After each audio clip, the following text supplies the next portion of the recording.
Hello and welcome to the Teslawyer Show. I'm your host Tevin and thanks for coming back. I hope you enjoyed my previous videos and I hope you enjoy this one. Please don't forget to hit the like and subscribe buttons so you can get more of my videos in the future. Today we'll be discussing the shocking news that Daimler-Benz has decided to stop backing hydrogen fuel cell technology and are going fully into electrification.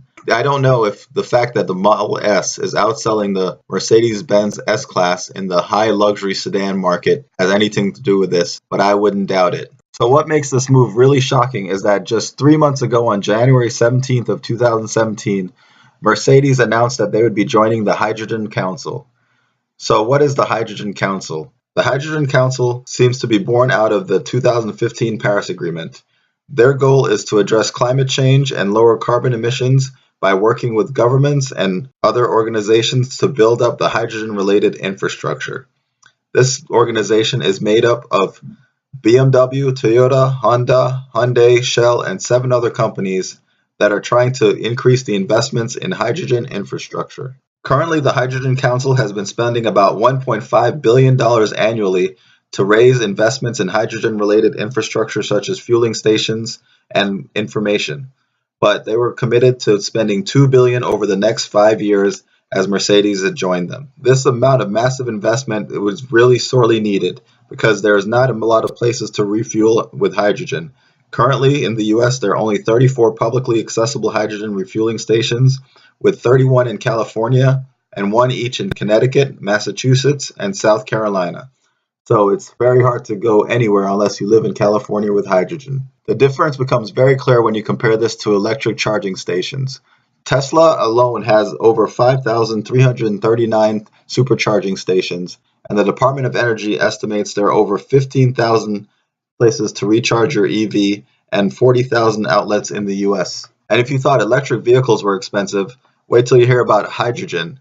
Their drivetrains and in-car storage systems are very new and very costly. Currently, there are only 2 auto manufacturers that sell hydrogen fuel cell vehicles, Toyota and Hyundai, which are only sold in California. Toyota sells the very ugly and very expensive, starting at $57,000 Mirai. But surprisingly, it sold fairly well. By the end of 2016, they have sold 1,034 vehicles. Hyundai, on the other hand, sells the more attractive and more reasonably priced at $50,000 version of their Tuscan compact SUV, which has logged over 1,860,000 miles by the end of 2017. But at these prices, I'd be looking for a used Model S.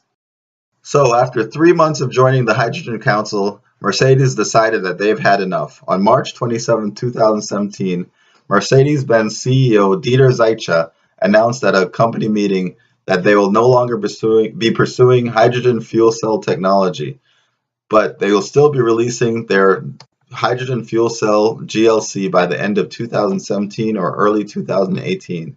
But those vehicles will only be sold to fleet operators who have their own source of hydrogen for refueling. Dr. Zetsche, who actually has a degree in electrical engineering, says that the cost of batteries is rapidly declining while it's still very costly to produce hydrogen as a fuel. Also, with the larger batteries and faster charging stations, hydrogen no longer has a clear edge in the range or refueling times over electrical vehicles. Finally, the ability for electric cars to be charged at home versus the lack of available hydrogen refueling stations gives battery electric vehicles a clear edge for the near future. For those reasons and more, that's why Mercedes-Benz has decided to stop investing in hydrogen fuel cell vehicles and have seen the light of electric vehicles. They've decided to invest over $10 billion to accelerate the development of their electric generation EQ vehicles and produce 10 new electric cars by 2022 instead of their previous goal of releasing them by 2025. This acceleration is some really great news for the electric community. To learn more about Mercedes' Generation EQ strategy, you can check out my video that's coming out soon on that. So before you check out one of my other videos, thanks for watching. Please hit the like, subscribe, and comment, and you can follow me on Twitter at the Teslawyer Show.